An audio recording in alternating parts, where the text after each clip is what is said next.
Baiklah anak-anak semua, kita akan pergi kepada standard pembelajaran bagi unit 1 nama Allah iaitu Al-Jabbar yang bermaksud Allah Subhanahu Taala Maha Perkasa. Standard pembelajaran yang pertama yang perlu dicapai adalah menyatakan maksud Al-Jabbar. Yang kedua, menyatakan dalil Al-Jabbar. Yang ketiga, merumuskan kefahaman mengenai nama Allah Al-Jabbar serta menghubung-kaitkan dengan kehidupan. Dan yang terakhir adalah menanamkan perasaan takut terhadap kekuasaan Allah secara beradab dan istiqamah. Jadi insya-Allah semoga selepas daripada pembelajaran kita pada hari ini, semua pelajar dapat mencapai keempat standard pembelajaran tersebut. Baiklah, dalam bidang akidah, pelajar perlu memberi fokus kepada pertama, maksud, yang kedua, dalil dan yang ketiga adalah kefahaman. Oleh itu, jika pelajar dapat mencapai ketiga-tiga fokus tersebut, insya-Allah, apa sahaja soalan yang keluar daripada tajuk ini, pelajar mampu untuk menjawab dengan baik. Di sini Ustazah akan berkongsi teknik ataupun panduan menjawab soalan. Kita akan lihat kepada 3 kata soal yang berkemungkinan akan keluar dalam tajuk ini. Pertama, tentang kata tugasnya adalah nyatakan ataupun katanya adalah apakah. Panduan jawapannya hendaklah selalunya soalan seperti ini adalah mengandungi 2 markah. Dan bagi soalan maksud ataupun pengertian, kata kunci pertama memberi kepada 1 markah dan kata kunci yang kedua memberi kepada markah yang kedua. Dan keseluruhan markah bagi pengertian ataupun maksud membawa kepada 2 markah. Oleh itu, jika pelajar ingin menyempurnakan atau mendapat 2 markah bagi soalan nyatakan ataupun soalan apakah bagi maksud ataupun pengertian, pelajar hendaklah menulis dengan lengkap kata kunci 1 dan juga kata kunci yang kedua. Bagi kata tugas jelaskan soalan yang kemungkinan akan ditanya ataupun keluar bagi tajuk ini adalah berkenaan dengan dalil. Jadi, bagi panduan menjawab soalan jelaskan dalil, pelajar hendaklah menulis pertama, tulis ayat Al-Quran ataupun dalil naqli berkaitan dengan Al-Jabbar ataupun menulis maksud dalil tersebut. Jadi bagi markah bagi jelaskan dalil ini membawa kepada 2 markah. Jadi pelajar yang pertama saya ulang pelajar perlu menulis dalil naqli bagi Al-Jabbar ataupun menulis maksud dalil tersebut sahaja. Pilih salah satu kerana mana-mana yang anda tulis merangkumi 2 markah bagi soalan tersebut.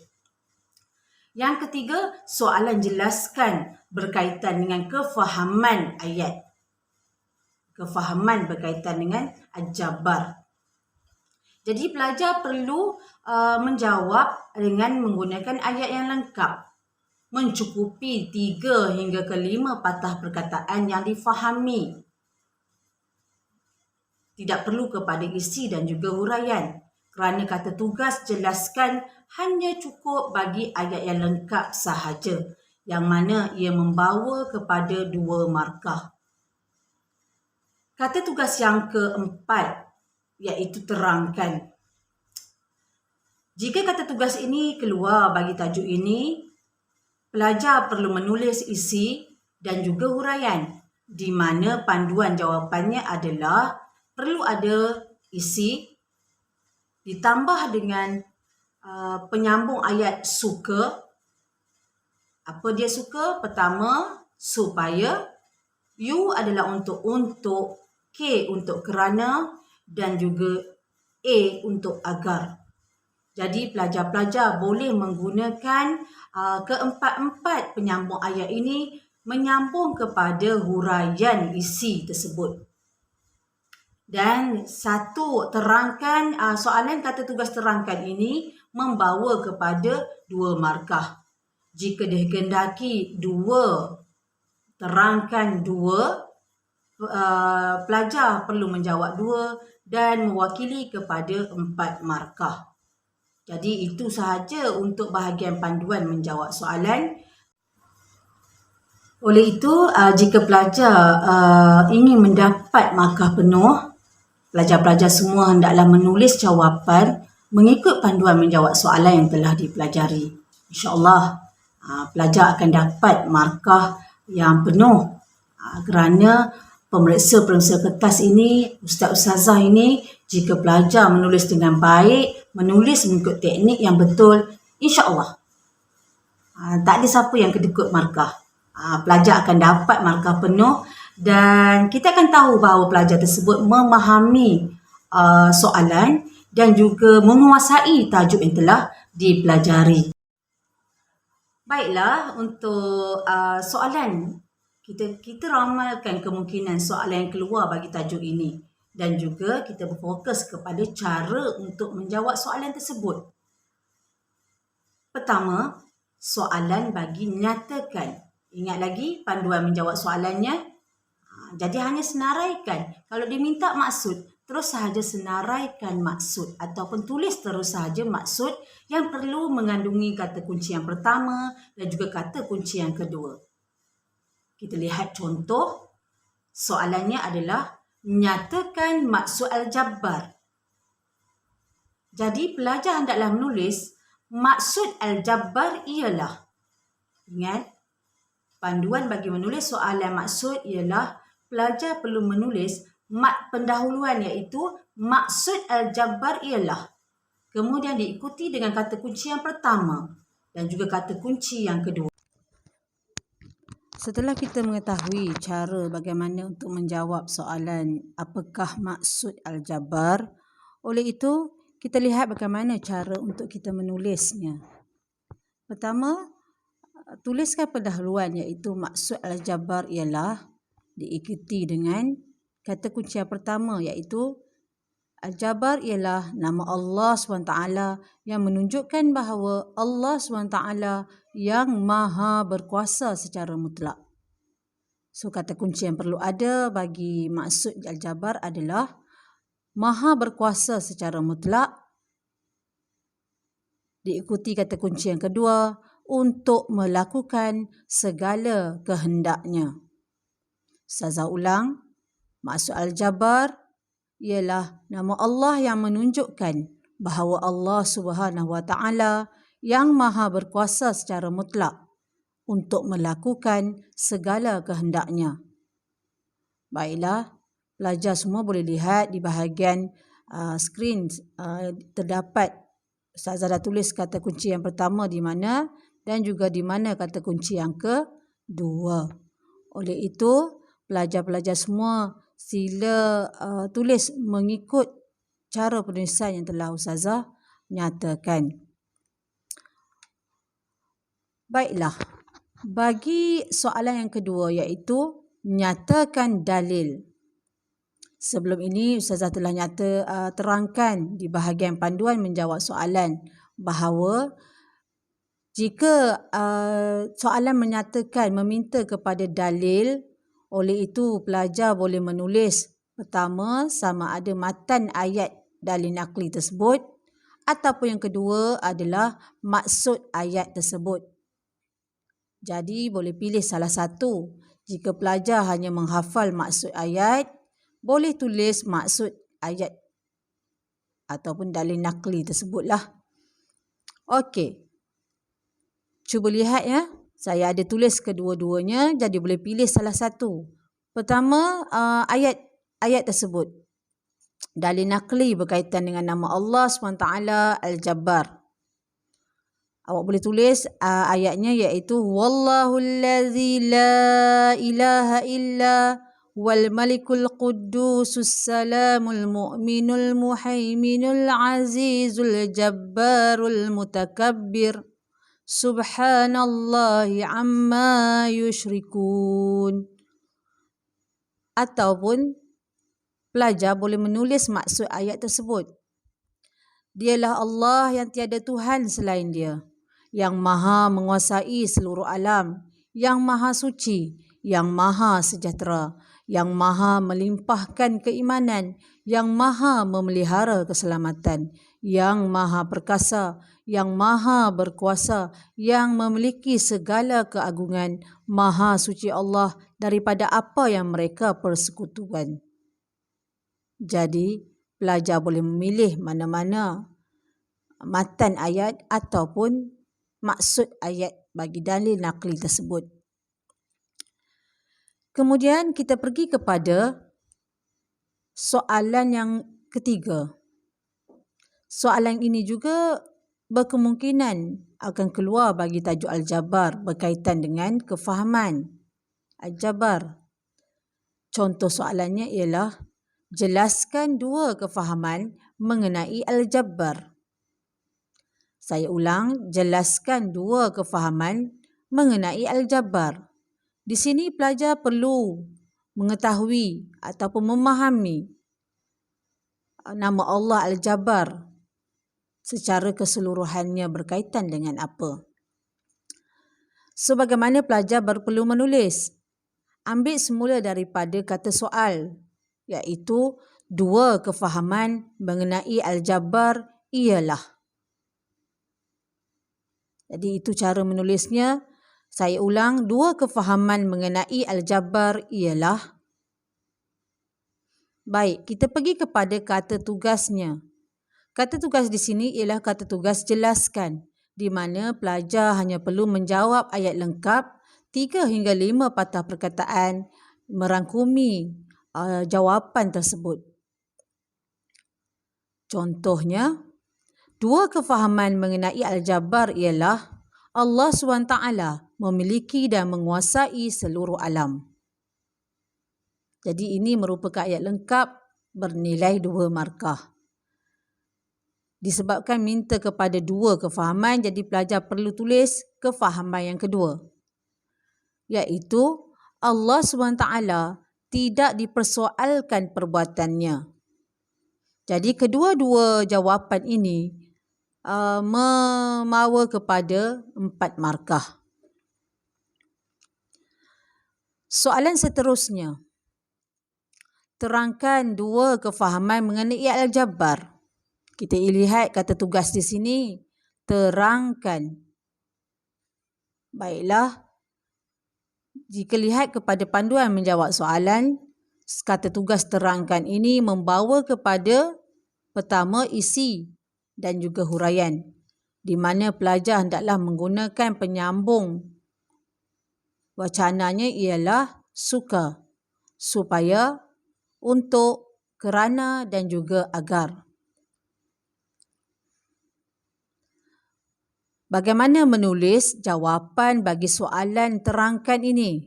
Ambil semula daripada kata kunci soalan di atas, iaitu dua kefahaman mengenai Al-Jabbar ialah titik bertindih dan terus pergi kepada jawapannya. Isian pertama, Allah SWT memiliki dan menguasai seluruh alam, iaitu semua makhluk berada di bawah pemerintahannya. Jadi, iaitu semua makhluk berada di bawah pemerintahannya merupakan huraian kepada Allah memiliki dan menguasai seluruh alam. Jawapan yang kedua, Allah SWT tidak dipersoalkan perbuatannya. Huraiannya, kerana setiap perbuatan Allah mengandungi hikmah yang tersembunyi. Baiklah, jadi jelas di sini perbezaan antara kata tugas jelaskan dan juga kata tugas terangkan, serta bagaimana pelajar perlu menjawab soalan berdasarkan kata tugas yang telah diberi. Baiklah, seterusnya soalan berbentuk kebat. Baiklah, kita pergi kepada contoh soalan kemahiran berfikir aras tinggi bagi tajuk Al-Jabar. Bagaimana sebelum itu, kita hendak kenal pasti dahulu bentuk soalan kebat. Apa ciri soalan kebat ini? Pertama, pelajar perlu melihat kepada stimulus yang diberi. Apa dia stimulus? Selalunya stimulus ini merupakan gambar rajah, carta, ayat Al-Quran ataupun penyataan. Contoh seperti soalan yang telah Ustazah beri ini, stimulusnya adalah berbentuk penyataan. Kemudian pelajar hendaklah melihat kepada soalan. Contoh soalan kebat, dia berbentuk lebih umum, iaitu contoh kemukakan hujah anda, nyatakan pendapat anda, berikan pandangan anda.